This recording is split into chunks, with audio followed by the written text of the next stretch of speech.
buddy Alert Wolf here to bring you another anime review, and this time I'm doing it on Attack on Titan episode 8 here, and this one's called Hearing the Heartbeat. Now, a couple of reasons why this review is coming out so late in the week. Reason one is, well, it was a holiday weekend, you know, it was my girl's birthday on Sunday, so I never got around to doing this until probably Tuesday. And I know what you're saying to yourself, but Alert Wolf, it's Thursday, what happened? Well, I did this and I did the Hunter x Hunter review, and I put them both out, but I always like to make sure the upload looks good, so I always am one of the first views on my video, if I can, just to check it out.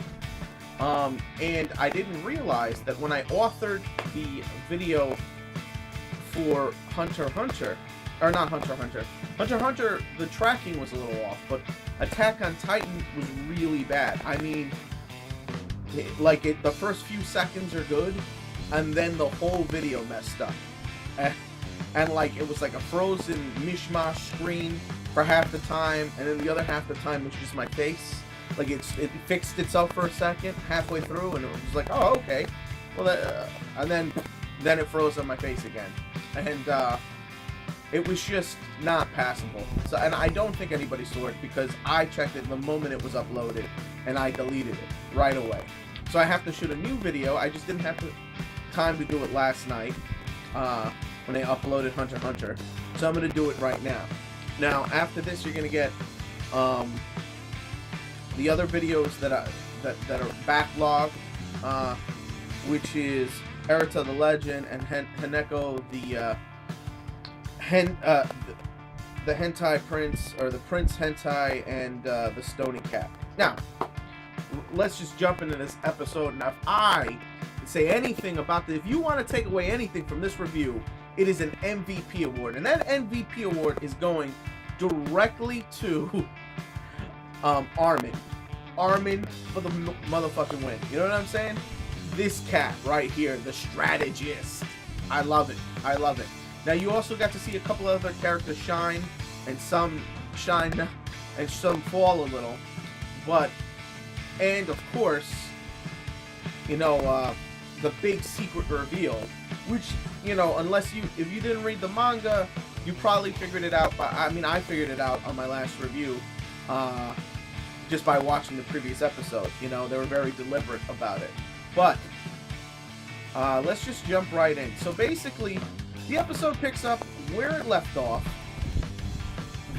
They're convincing Armin that we got Mikasa, and his name is Connie. And it's funny, I didn't know this. His name is Connie. Well, whatever. Convincing Armin that they gotta go, and they're gonna save him. They're not gonna leave him behind.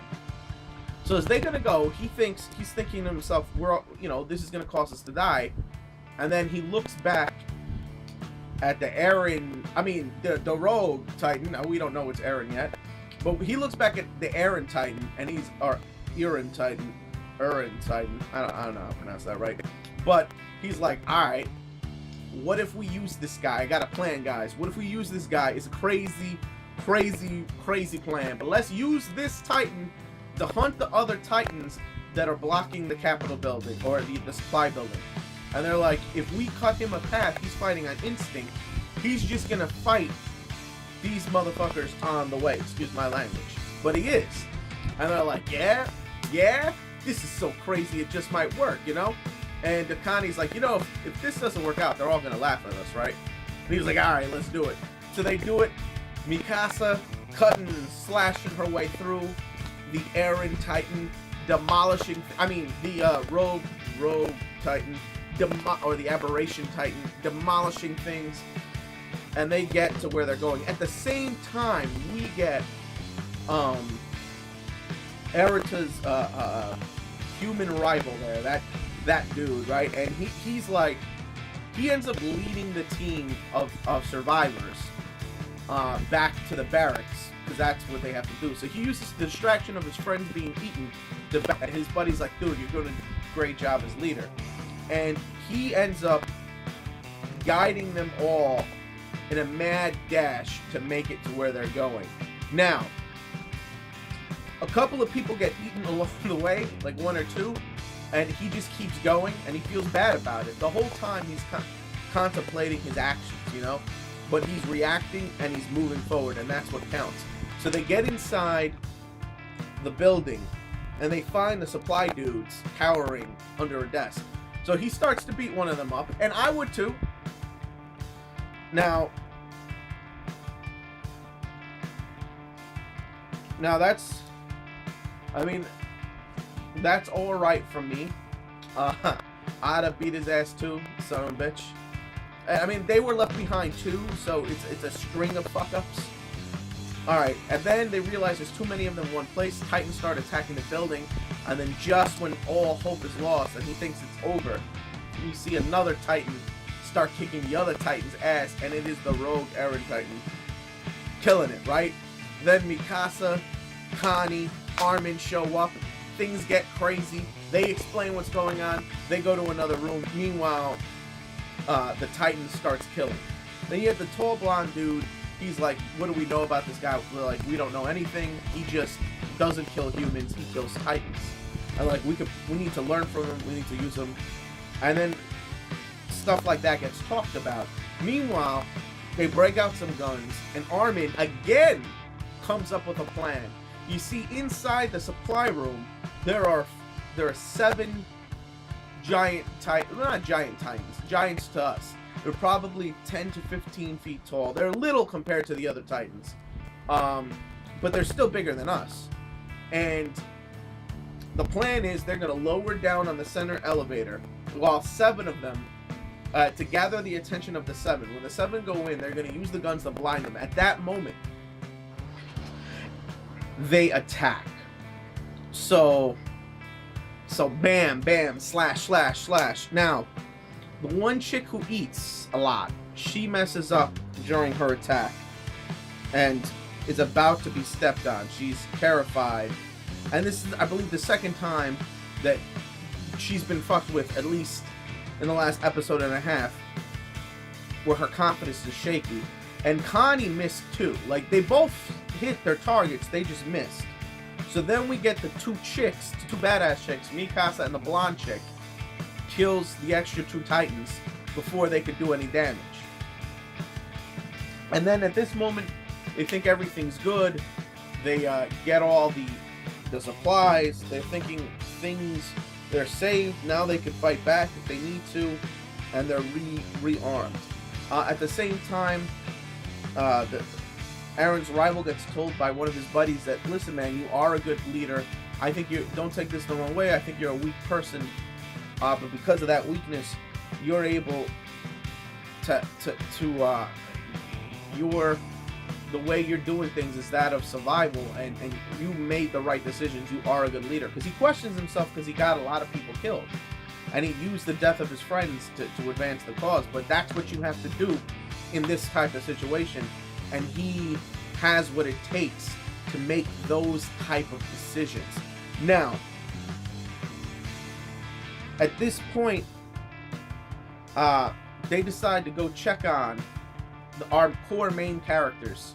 The badass mofos decide to go check on the rogue Titan. So they go up, they check on the rogue Titan, and he's losing. He's getting, his arms have been ripped off, he's half chewed up, and they're like, he's regenerating, but he's not regenerating as fast. And they're like, we're gonna have to go in, we're gonna have to save him.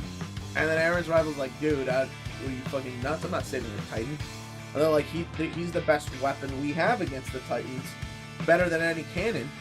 And they're like, plus, if we figure out why he's like this, maybe we can make others. You know, this is the type of thinking. We got a chance here. And so, and then they look, the Titan, Armin knows the Titan that killed their buddy at the beginning of this whole thing shows up. All of a sudden, the rogue Titan comes out. He just knocks off the ones that are on him, and he bites the neck of the one that killed. The one that killed their friend, not his friend, right? And he just fire, and he drags him around the neck and he kills that dude. And they're like, yeah, he don't need our help. He's good. But then he falls down out of exhaustion. And then all of a sudden he starts to, it looks like it's done. It looks like he's going to die. Although, again, nobody hit his sweet spot. Then out of his sweet spot comes Eren, alive, with his limbs back on. See, I knew his limbs were coming back. And Mikasa cries. She goes to him. They get him out of there. And then when they get him out of his pseudo body dissolves like he's a dead Titan. And, they're all shocked and amazed. And Armin is glad to see him. And that's how the episode ends. Now, let me say this about this episode. This episode was amazing. It was a 4 out of 5 in my opinion. Armin did it. Now, Eren coming out of the sweet spot of a Titan, that makes you wonder, are all Titans former humans that have somehow transformed into Titans? And that's where their humanity is stored, on that part between the neck. Is that why the sweet spot is the only spot you can kill them? Because it contains their humanity, and if you cut off the human brain from the other brain, like maybe the brain is actually useless, maybe this brain doesn't do anything, it's really in the neck. I mean, I don't know, it's just conjecture here. And obviously this was done to him by his father, and Mikasa's been messed with too, because she's badass and has energy flowing and all that crap when you see her get motivated. So all of these things, I gotta wonder about, and that fever that was killing people, who knows? After all, Titans can teleport. The mystery behind them is thickening. But I absolutely loved this episode, man. It was good. Like I said, because of how they introduced it on the previous episode, I wasn't shocked that what's-his-face was the Titan. As a matter of fact, it looked just like him, except for had pointy ears and a messed up teeth. But, so I wasn't surprised, and I think the majority of us weren't either. But if you were, that's still a good reveal. That's still pretty awesome. And the next episode looks good too. It has to do with dealing with the fact that Eren could turn into a Titan, and now he could be a potential threat to humanity at any time. He's like a ticking time bomb. So there's going to be the political decisions and fear based on it. And that, I like the fact that they're going with that type of ramification. So, interesting stuff. But that's enough out of me. So click it up if you like it, comment if you must, and please subscribe if you can. And this is your buddy alertwolf signing out.